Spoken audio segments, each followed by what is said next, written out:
What's going on, everybody? It's Warren. Welcome back to the Cosmic Wonder, and we finally have The Falcon and the Winter Soldier Episode 3 with the introduction of Baron Zemo and, spoiler alert if you have not seen it yet, Sharon Carter. There is a lot to talk about, and I will be doing a full breakdown going over each shot, all the Easter eggs, and all the things that you need to know. That'll come out tomorrow, so be on the lookout for that. But in this video, we're going to talk about that very unexpected twist ending, what it means, and what repercussions it's going to have for future episodes of The Falcon and the Winter Soldier, and talk about a Sharon Carter theory that me and Chris from Cosmic Culture came up with, which, if we are right about, could change the way you look at The Falcon and the Winter Soldier and Sharon Carter. What has she been up to, and how did she come to be in such high power in Madripoor, this city where there are no laws? I'll break down what she's been up to and talk about who she might be. Now, the first part of the ending to episode 3 of The Falcon and the Winter Soldier is of the Flag Smashers, specifically Karli, becoming a lot more extreme. So extreme that she actually ends up killing at least 6 people of the GRC with explosives. And this is actually a big surprise to Dovich. The Flag Smashers are supposed to be about bringing unity to the world, breaking down the barriers, smashing the flags where people don't have individual identities but all exist as one. They are supposed to be trying to help the world, but Karli is straight up murdering people now.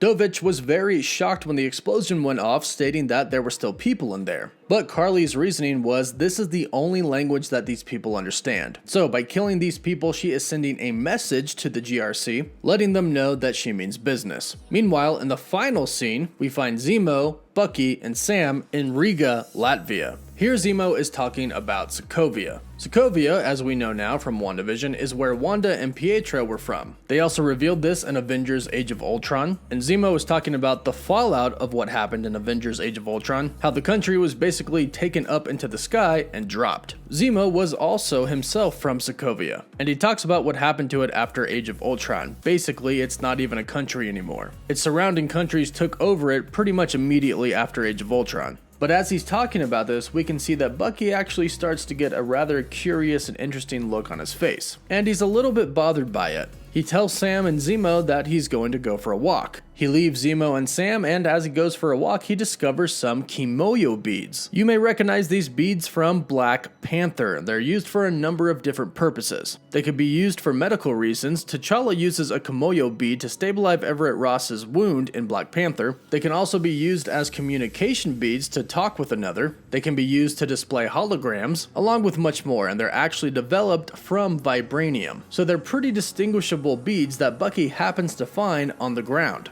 Now, in this case, we can hear the beads beeping. They're being used for a very specific purpose, and that specific purpose is to get Bucky's attention. Someone from Wakanda wants to talk to him, and he knows that because he finds the beads. He follows them until he eventually reaches a point to where he knows a Wakandan is around him. He then states, "You dropped something." Then, before even seeing the person, as he turns around, he says, "I was wondering when you were gonna show up." And as he turns, we see a Wakandan woman, and she says, "I'm here for Zemo." Now, this Wakandan warrior is Ayo. We actually first saw her in Black Panther. She is Okoye's second in command, and she protects King T'Challa. She also fought in Avengers Infinity War. And as she said, she's there for Zemo. Now, this actually ties into something that Sam said to Bucky earlier on in the episode, right before Zemo broke out. When Sam was explaining to Bucky how dangerous Zemo was, he said that Zemo blew up the UN, he killed King T'Chaka, and framed Bucky for it. He then says, "Did you forget that? Do you think the Wakandans forgot about it?" It's a rhetorical question. They didn't. And it is very clear by this final scene that they did not, in fact, forget about it. They have figured out that Bucky is indeed with Zemo, and they plan to kill him. Zemo killed their king, King T'Chaka. They want revenge. They want Zemo to pay for what he has done. Not only did he kill their king, but he is also responsible for a great deal of chaos that followed. If T'Chaka was never killed and he was still the king of Wakanda, then when Killmonger came, the events probably would have played out a little bit differently. Killmonger never would have become the Black Panther, and Wakanda wouldn't have been slightly torn apart for a bit. So this isn't exactly going to be easy for Bucky here. Bucky loves Wakanda. He was the white wolf in Wakanda, and the people grew to love him as well, but they're going to want revenge, but obviously Bucky needs Zemo alive. This is definitely going to play a pretty significant role in Falcon and the Winter Soldier episode 4, and maybe even future episodes after that as well. We definitely have not seen the end of Ayo, and perhaps more Wakandans could show up, or we may even get to see Wakanda again. Bucky did tell the therapist that he wanted peace, and the only peace that he really felt was at Wakanda, so it may be that he returns to Wakanda at the end of the series. So that is the ending of The Falcon and the Winter Soldier episode 3 explained. And now to talk about Sharon Carter.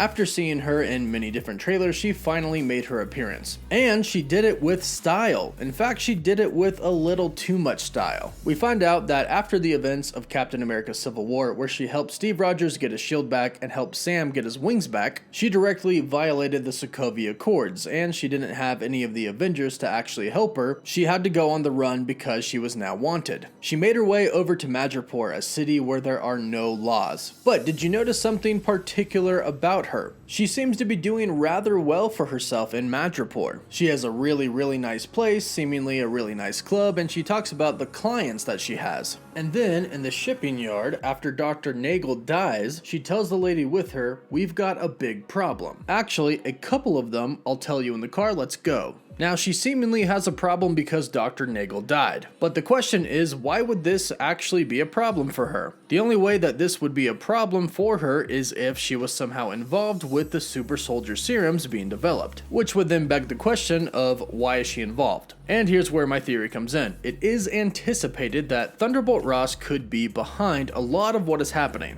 Ever since the Incredible Hulk, he has been infatuated with the super soldier serum. We do know that he is going to be making an appearance in Black Widow, in which there's going to be super soldier serum involved in that movie as well. So what if Thunderbolt Ross actually made a deal with Sharon Carter to come home and pardon her of all her offenses against the Sokovia Accords? What if the deal was to get the super soldier serum and deliver it back to him? A super soldier serum that actually works, because that's what Ross has always been after. And perhaps this is a deal he made with Sharon Carter. Bring him the super soldier serum and she can return home and be pardoned of all her crimes. After all, Thunderbolt Ross does have the power to do that. And the other problems that Sharon Carter could have been talking about were the fact that Zemo, Sam, and Bucky were tracking everything down, trying to get rid of the super soldier serums that are left and super soldiers. This is clearly bad news for her if she needs the serum, especially to get back home. Now, of course, this is just our theory at this point in time. Only time will tell if this ends up being true, but she did seem pretty desperate to see her family again. She said she's been on the run this entire time, hasn't spoke to her dad, her mom, they don't know where she is, and desperate times and situations make people do desperate things. But we'll have to wait and see what is really happening and what her problem really is until the next episode, or maybe a few episodes more. But in the meantime, let me know what you think about this theory in the comments down below, and what did you rate this episode of The Falcon and the Winter Soldier? Be sure to subscribe and hit that notification bell so you don't miss out on my full breakdown coming tomorrow. Don't forget to like the video, and for live updates you can follow me on Instagram and Twitter.